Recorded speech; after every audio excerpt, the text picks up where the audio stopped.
वो नज़रिया वजूद में आया था जिसकी फ़िक्र अल्लामा इकबाल ने दी थी और जिसकी अमली ताबीर को पाने के लिए कायद आज़म मोहम्मद अली जिन्ना रहमतुल्लाह अलैह की क़यादत में बर सग़ीर के लाखों मुसलमानों ने बेपनाह कुर्बानियाँ पेश की। तब कहीं जाकर ये पाकिस्तान, ये प्यारा वतन पाकिस्तान, मेरा मुल्क पाकिस्तान, मेरी जान पाकिस्तान हमें मिला। इस एक घर को बनाने में, इस प्यारे वतन को बनाने में, इस मुमलिकत खुदादात को बनाने में कितने घर उजड़े, कितनी माँओं के कलेजे छलनी हुए, कितनी बहनों बेटियों के सरों से उनकी चादरें खींची गईं, खून की कितनी नदियाँ बहाई गई हैं, तब कहीं जाकर ये अर्ज़े वतन हमें हासिल हुआ है। कैसे कैसे गुल मुरझाए, कैसे कैसे बाग जले, सदियों में भी कह न सकेंगे लम्हों के अफसाने लोग। पाकिस्तान नाज़रीन कराम, जिसे आज हम बहुत फॉर ग्रांटेड लेते हैं, इस मुल्क ने हमें क्या दिया, क्या रखा है इस मुल्क में। हम बच्चे यहाँ पैदा नहीं करेंगे, हमारे बच्चे रुल जाएंगे। हम इस मुल्क में बहुत तंग हैं। ये मुल्क, ये पाकिस्तान बड़ी कुर्बानियों के बाद हमें हासिल हुआ है। इस्लामी और फलाही रियासत के क़याम के लिए हासिल हुआ है, और इसलिए हासिल नहीं हुआ कि मराआत याफ्ता तबके इस पर हुक्मरानी करें और चंद माह में ही दौलत का इतना अंबार जमा कर लें कि आइंदा आने वाली नस्लें भी उनकी खाती रहें तो कम ना हो। और नाज़रीन कराम, यही है आज जिसको हमने सुधारना है, यही मसला है जिसे आज हमने बेहतर करना है, यही मसाइल है जिससे आज हमें निकलना है। हमारे इर्द गिर्द ये मिसालें मौजूद हैं, किस तरह से लोग जिससे जितना हो पाता है इस मुल्क को लूटता है, इस मुल्क को बर्बाद करता है और आगे बढ़ जाता है। फिर कोई और आता है, इस मुल्क को लूटता है, बर्बाद करता है और आगे बढ़ जाता है।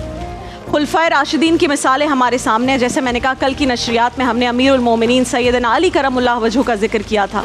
आप इस आलम में दुनिया से रुखसत हुए थे कि आप घर में सिर्फ 700 दिरहम थे आपके। सिद्दीक़ अकबर और फ़ारूक आज़म ने भी तरके में कोई मालो दौलत नहीं छोड़ा था। अगर पाकिस्तान के आज के दिन अरबाब इक़्तिदार भी हमारे अकाबरीन के नक्शे कदम को अपनाएंगे तो पाकिस्तान की किस्मत को बदलने में कुछ ज़्यादा दिन नहीं लगेंगे, ज़्यादा वक्त नहीं लगेगा। सोच बदलने की देर है। पाकिस्तान में वसाइल की कमी नहीं है, कभी नहीं थी। कमी है तो नेक नियती की है। हमारे दिल साफ़ नहीं है, नीयतें साफ़ नहीं हैं। अगर हमारी ये नीयतें ठीक हो जाएंगी तो हम चंद बरसों में ही बाइज़्ज़त और ख़ुद मुख्तार कौमों की सफ़ में खड़े हो जाएंगे, और फिर हमें ये IMF, आलमी बरादरी, इनसे माली मुआवनत की ज़रूरत कभी नहीं पड़ेगी। कायद आज़म की मिसाल हमारे सामने है, सबसे बड़ी एग्जाम्पल। आप पाकिस्तान के पहले गवर्नर जनरल थे, मगर आपने अपने पीछे दौलत के कोई ढेर नहीं छोड़े थे। बतौर गवर्नर जनरल आप बहुत ही मामूली सी तनख्वाह लेते थे, और मरने के बाद अपनी प्रॉपर्टी भी पाकिस्तान के नाम करके गए। ईमान, इत्तेहाद और तंजीम की तलवारों से पाकिस्तान की बुनियाद सेंचने वाले हमारे कायद आज़म तारीख़ इंसानी के एक ऐसे बाउसूल रहनुमा और कायद थे जिन पर उनका बदतरीन मुखालिफ भी कभी बददियानती का इल्ज़ाम नहीं लगा सकता था। वो ऐसी शख्सियत थे जिन्हें किसी कीमत पर ख़रीदा नहीं जा सकता था। कोई ये नहीं कह सकता था कि इतनी रिश्वत दो तो हम इन्हें ख़रीद लेंगे, इनकी वफ़ादारी ख़रीद लेंगे। वो एक खरे, सच्चे, रासिखुल अकीदा मुसलमान थे।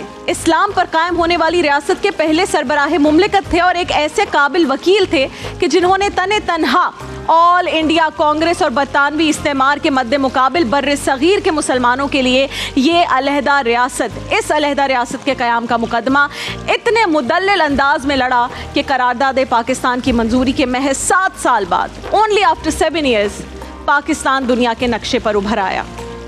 एक तारीख़ी बात हुई है। आज भी दुनिया में इस पर रिसर्च की जाती है, इस बारे में पढ़ाया जाता है, स्ट्रगल के बारे में, इस फाइट के बारे में। और कांग्रेसी रहनुमा सरोजनी नायडू, उनको ये कहना पड़ा था उस वक्त कि अगर मुस्लिम लीग के पास 100 गांधी होते और हमारे पास बस एक जिन्ना होता तो पाकिस्तान कभी ना बनता, हम बनने ना देते। अगर हमारे पास एक जिन्ना होता, ये दुश्मन कह रहा है। नाज़रीन कराम, अपने लीडर की कदर करें, ऐसे लीडर बार बार पैदा नहीं होते। अल्लामा इकबाल ने शायद कायद आज़म की शख्सियत को सामने रखकर ही ये शेर कहा था कि हज़ारों साल नरगिस अपनी बेनूरी पे रोती है, बड़ी मुश्किल से होता है चमन में दीदावर पैदा। आज पाकिस्तान को सेलिब्रेट करेंगे, पाकिस्तान की बात करेंगे, वो पाकिस्तान जो हमारी पहचान है, ग्रीन पासपोर्ट जो हमारी पहचान है। आज खुद से सवाल कीजिए, ना कि किसी दूसरे से, इस मुल्क से नहीं। आज खुद से सवाल कीजिए हम कहाँ स्टैंड करते हैं।